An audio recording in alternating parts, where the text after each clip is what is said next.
engaging as a community and like between friends. So I originally started my Instagram probably around like 2010, and just was kind of taking pictures at parties and, you know, with friends and posting our experiences.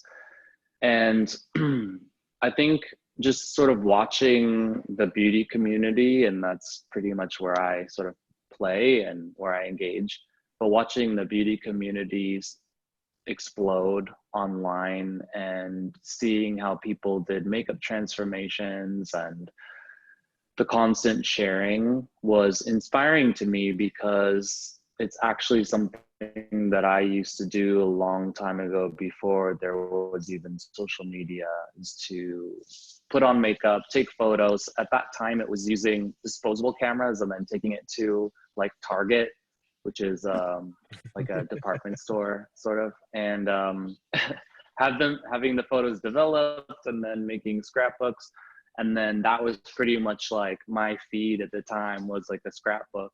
You know, most recently, well, if you've seen Mean Girls, I think like a lot of us had those like types of scrapbooks. Mine wasn't a burn book, but it was more of like a scrapbook of just me and my friends. So, you know, that was kind of like the original sort of social kind of engagement for me growing up. And then once the digital aspect kind of came around, I just started to transform, you know, slowly. I never really had a strategy in place of like, who am I going to be? And like, what am I trying to market? And like, what's my business? That's only recently started to happen too, because I've become a leader in my position with the brand that I work with. So I definitely think more about what I post and what my cadence is and what the strategy is behind the story I'm trying to tell.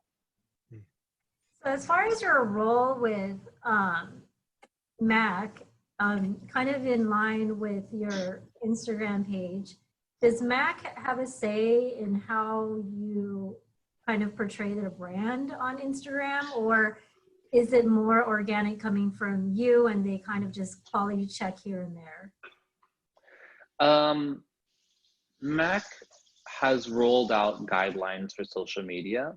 I think like any company that's major, even like outside of beauty, I think there are always corporate guidelines for how you present yourself on social media.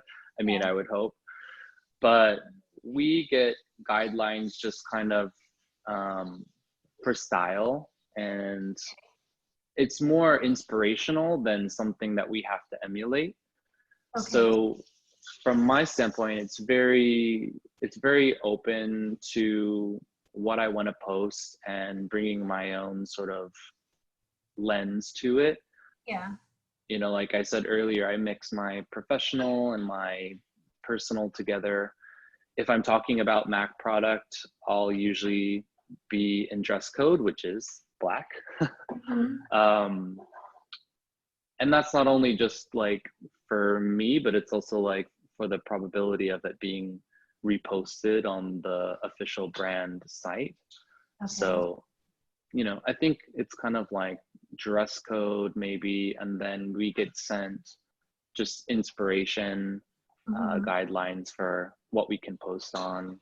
If it's like a collection coming out, if it's maybe a trend, you know, for how we can join the conversation. Okay, got it. Yeah. So I'm just trying to understand. It's not like they reach out to you and say, okay, you know, these are the fall colors and we want you to post something around fall colors. Like they're not very specific about it. Yeah, no. It's never something we have to do. It's something we're invited to do. And I think that that's the most important part about it. Because again, when you look at professional versus personal, I mean, this is pretty much all of our personal pages. Yeah. And so we are always invited to post, but we're not told to post anything or forced to do anything. So I think that keeps everything very authentic, and it keeps everybody speaking from what they can own and what they love about makeup and what they love about, working for this brand. Okay. That's interesting. Cayetano? So when you decide to post or put something on your personal Instagram page or any of the other social media, where do you derive your inspiration, or more importantly, when you get those guidelines, you stay within the lines, or do you kind of push the boundary a little bit?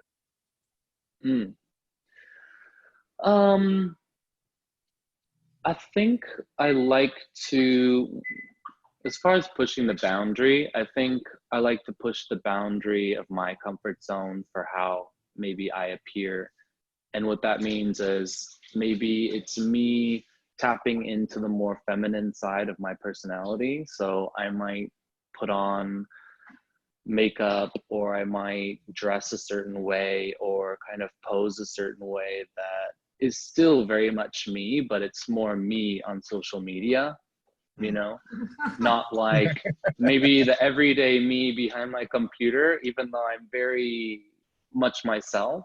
But I think going back to what I used to do with friends, like we used to have fun photo shoots and dress up and kind of transform. And I think that social media, at least in my space and for others, it's allowed a bunch of us to tap into that personality that we might not necessarily show every day to people, but we feel safer to show it online and spark conversations, or be a little